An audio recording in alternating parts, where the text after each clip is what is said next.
Good evening, YouTube. Needlebender785 here in Florida. Welcome to the weekend with another 4cx3000 video. But this one is going to be trying out this new piece of equipment that I got. It's an HP 4815 Alpha. It's a vector impedance analyzer. It's a very expensive piece of equipment, but it's specifically designed to analyze impedance shifts in tuned circuits or in any kind of a resonant circuit to determine whenever a phase shift occurs, or which actually always coincides with the resonance of the circuit. And what we're trying to determine is the self-resonance of this coil right here. And I've ran into the past actually with this specific coil, and like I said, this is my own amplifier. I've actually pulled this out of an amplifier I was building for a customer about a year ago and haven't used it since, because on 15 meters it actually started smoking. Not enough to actually damage the coil. The coil is perfectly fine, but it actually started smoking and was about to catch fire on 15 meters. And on every other band, it worked perfectly, stayed cool. And a phenomenon that actually takes place is the self-resonance in the windings itself. But there's actually other factors that go into, that actually come into play here, other than just interwinding capacitance, which, parallel capacitors and parallel inductors create a tuned circuit, and there is always going to be a frequency. You're not going to get one of these that's not going to be resonant on some frequency. But if you ever look at some commercially available plate chokes, they come spaced out in three little segments here, and some of them have a ferrite rod, most of them don't. They come spaced out. Then there's very lightly wound areas, and then there's heavily wound areas. And that is actually to set the self-resonant frequency into a frequency range that is actually outside of any known band of operation.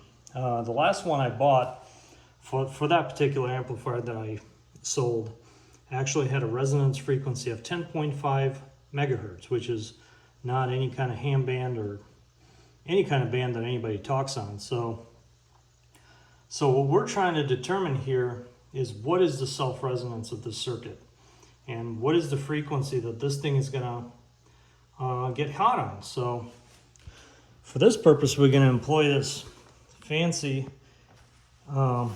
analyzer, and this is a high impedance vector impedance analyzer.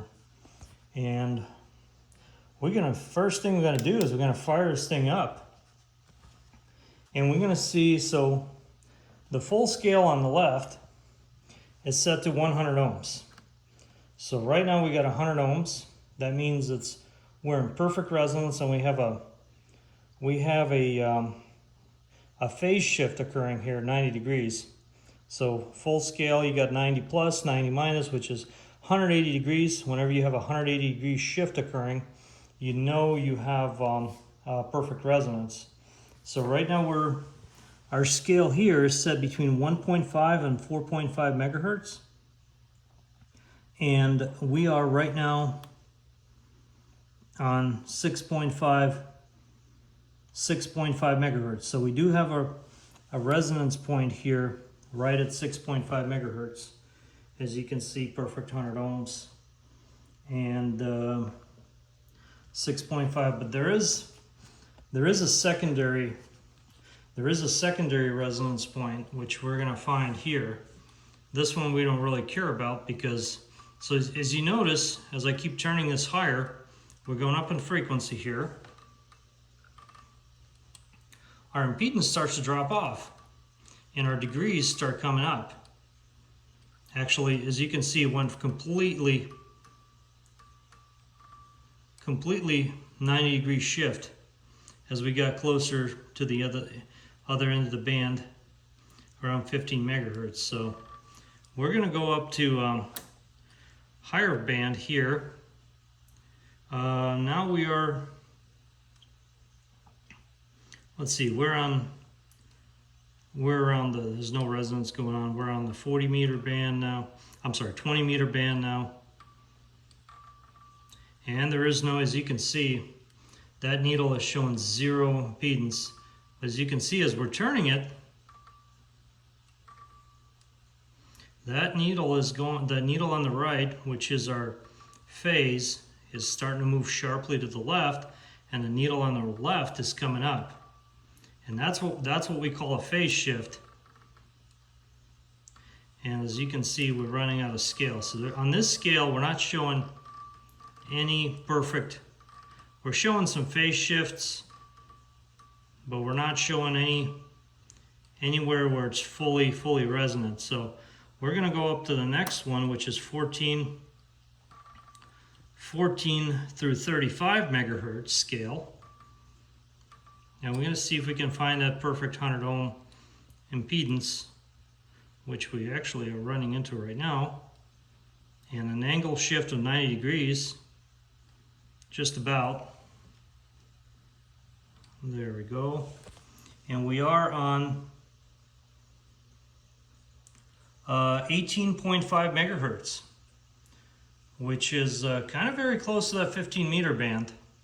So we do have a resonance here at 18.5 megahertz, which is actually more very pronounced resonance point. So we got one here.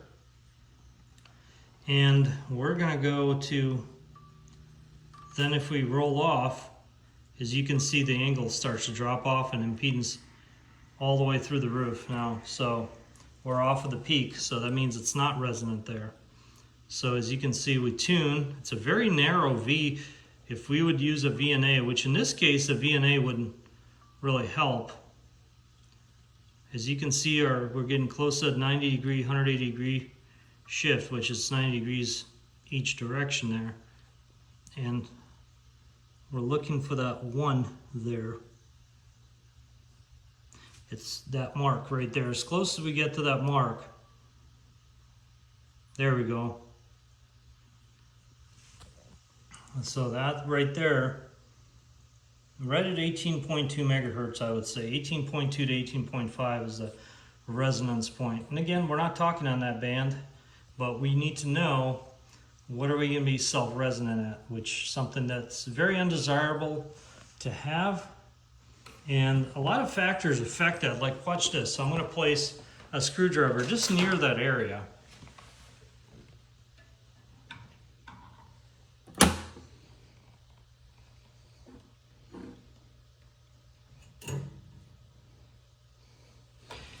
And you can see some shift there, but mostly it's the resonance of the choke and the network, the capacitor, everything. It's going to have a self-resonant point.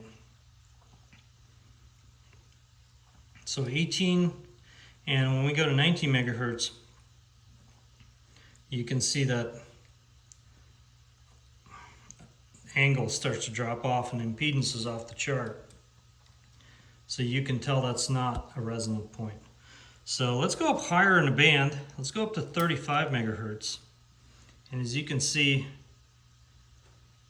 totally no resonance there.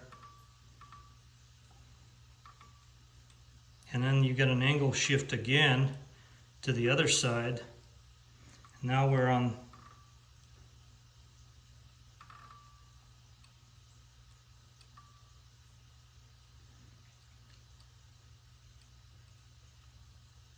so some kind of an angle, some kind of a, not a strong resonance, but we got a resonance of, it goes from 0 ohms to there, right at about, let's see, 35, 36, 37 megahertz. So there is a resonance point there.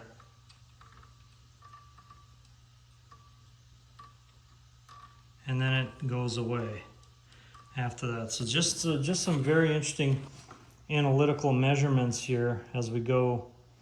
And you can see it fluctuating because, like I said, even ambient air and ambient metal presence around that affects that. What we're just trying to make sure that none of these resonant points occur on the frequency of operation. And that's a new piece of equipment I got a couple months ago. Haven't really played around much with it, but figure I make a video. It's a really neat piece of equipment. It's a very high-end measurement device, specifically designed to measure self-resonance and self-oscillation of different inductive devices and capacitive circuits and stuff like that. So obviously over here we have an inductor, but it also has interwinding capacitance in between the windings, which causes it to have a self-resonance point. So I kind of figured I'd do a video on why, in one of my previous builds, this thing nearly caught fire on 15 meters. And this particular choke is going to be perfect for this amplifier, because this amplifier is not capable of 15 meters. It just doesn't have that. Some progress here. This thing is nearly done. Screen relay was added. Let's see. This needs to be mounted. It's a grid supply. Everything is mostly wired up. A relay bank. Everything but pretty much what I've been working on. And let's see what else was done. High voltage connector has been installed. Capacitor. There's our high voltage connector, which uses our dedicated high voltage connection. I'll show you what that looks like. So for high voltage cables, we only use this type of connector. It's a very specific high voltage connector. It's rated for 10 kV DC voltage. But the nice thing about it is, first of all, you have to assemble this yourself. And after I assemble them, I always high pot test them to like 15 kV with a low current high voltage generator. Just make sure we're not drawing any current, there's no arcs or anything like that, and these things work flawlessly. This also provides another source of ground, because this is a shielded cable, and it provides a source of ground, so you cannot connect this to the upper deck without having at least a ground source. So it's kind of it's a backup for one of the 3 backups or 4 backups that we have as far as source of ground goes. And these connectors run about, on eBay, they run about $100 for a set. And there's some other US companies out there, they sell ceramic versions for, I don't know, 3 times the cost. So I would probably, and the build quality on these is phenomenal. I have not had any issues. I had an issue where I screwed up with thread on my own and had cross-threaded something, but that was not the fault of the connector. The connectors are actually really good. I'll show you how they work here. So whenever somebody connects it, it inserts all the way here. And that was a probe. And you just screw it in like a PL259. And as you can see, it goes in about 2.5 inches there, and it's fully shielded, and then it's also encapsulated in some shrink wrap. But anyway, this thing is just getting it some finishing touches on. I still got to build a wall around this transformer case, this transformer, and make it a case there. This is the actual probe that came with this thing. It's really got some weight to it. It's some really nice piece of equipment there. But anyway, just wanted to share some interesting analysis I kind of wanted to demonstrate as far as why these things sometimes can heat up, sometimes a section of them will heat up. And like I said, there's a phenomenon that's called self-resonance that actually happens in every single choke. It's a matter, the question is, do you happen to be transmitting on that frequency? And that's what we're here to find out. Anyways, 73s, thanks for watching. Needle Bender 785 here in Florida. We're back on the side.